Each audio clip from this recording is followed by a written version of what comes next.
વિશ્વ નેતા અને યશસ્વી વડાપ્રધાન શ્રી નરેન્દ્રભાઈ મોદી સાહેબના નેતૃત્વમાં ભારત વિકસિત રાષ્ટ્ર બનવા તરફ આગેકૂચ કરી રહ્યું છે. વડાપ્રધાનશ્રીના માર્ગદર્શન પર ચાલીને ગુજરાત પણ વિકસિત ભારતના નિર્માણમાં વિકસિત ગુજરાત દ્વારા અગ્રેસર રહેવા સંકલ્પબદ્ધ છે. વિઝન વિકસિત ગુજરાતનું, મિશન જન કલ્યાણનું ની પ્રતિબદ્ધતા દર્શાવતું બજેટ આજે નાણામંત્રી શ્રી કનુભાઈ દેસાઈએ વિધાનસભામાં રજૂ કર્યું છે. નાગરિકોના માથે કોઈ પણ નવા કરનું ભારણ નાખ્યા વગર રાજ્યના વિકાસની નવી ઊંચાઈઓ સર કરનારું આ વિઝનરી બજેટ છે.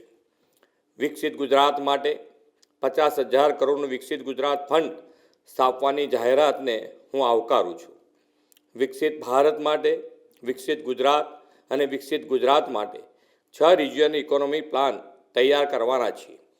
મને જણાવતા ગૌરવ થાય છે કે આ વર્ષનું બજેટ રોડ કનેક્ટિવિટી, ઇન્ફ્રાસ્ટ્રક્ચર, શહેરી વિકાસ, પ્રવાસન, પોષણ જેવા સેક્ટર્સના વિકાસને વેગ આપનારું છે.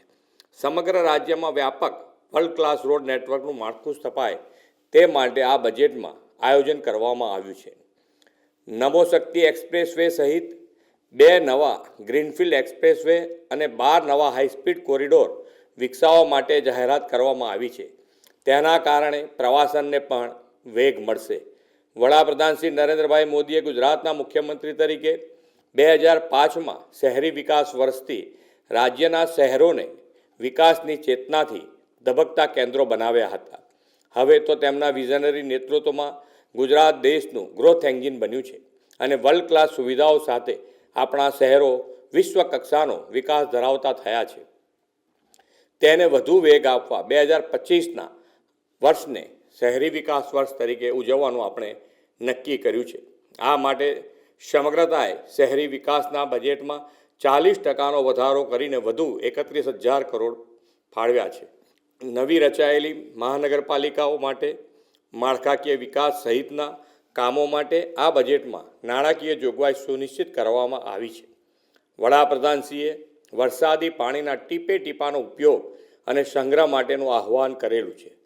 ગુજરાતના શહેરી ક્ષેત્રોમાં જનભાગીદારીથી કેચ ધ રેઇન અભિયાન શરૂ કરીને ભૂગર્ભ જળ ઊંચા લાવવાની મુહિમ ઉપાડવામાં આવશે. વડાપ્રધાન શ્રી મોદી સાહેબે ગરીબ, યુવા, અન્નદાતા અને નારી શક્તિને વિકસિત ભારતના નિર્માણના 4 મુખ્ય આધારસ્તંભ કહ્યા છે. આપણે પણ એ 4 વર્ગને બજેટના લાભ પહોંચે તે સુનિશ્ચિત કર્યું છે.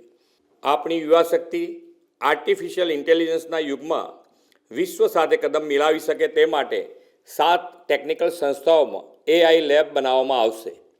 સ્ટાર્ટઅપ માટે અનુકૂળ ઇકોસિસ્ટમ ઊભી કરીને સ્ટાર્ટઅપને વેગ આપવા 4 રિજિયનમાં આઈ હબની સ્થાપના કરાશે. નારી શક્તિના સશક્તિકરણ અને આત્મનિર્ભરતા માટે નવી મહત્વપૂર્ણ યોજના સખી સાહસ યોજના આ બજેટમાં લાવ્યા છે.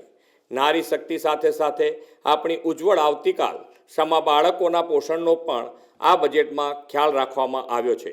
બાળકોને પોષણક્ષમ આહાર આપવા માટે ગત વર્ષના બજેટ કરતાં 25%નો વધારો કરીને 8460 કરોડનું બજેટ ફાળવ્યું છે.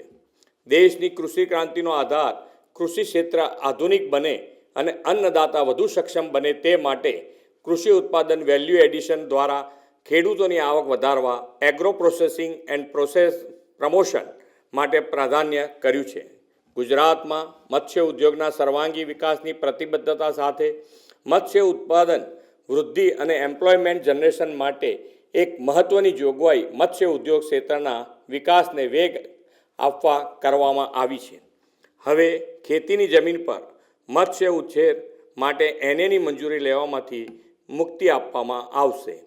આદરણીય વડાપ્રધાન શ્રી નરેન્દ્રભાઈ મોદીના દિશા દર્શનમાં સમગ્ર દેશ નેશન ફર્સ્ટની ભાવનાથી આગળ વધી રહ્યો છે. ગુજરાતનું આ જનકલ્યાણકારી બજેટ રાજ્યના પ્રત્યેક નાગરિકને એક જ ભાવનાથી વિકસિત ગુજરાતનું નિર્માણ કરવામાં યોગદાન આપવા પ્રેરિત કરશે એવો મને વિશ્વાસ છે. ગુજરાતની પ્રગતિને વધુ તેજ બનાવનારું અને વિકાસની ધારાથી કોઈ વર્ગ બાકાત ન રહી જાય તેવું સર્વસ્પર્શી બજેટ આપવા માટે નાણામંત્રીશ્રી અને તેમની સમગ્ર ટીમને અભિનંદન આપું છું.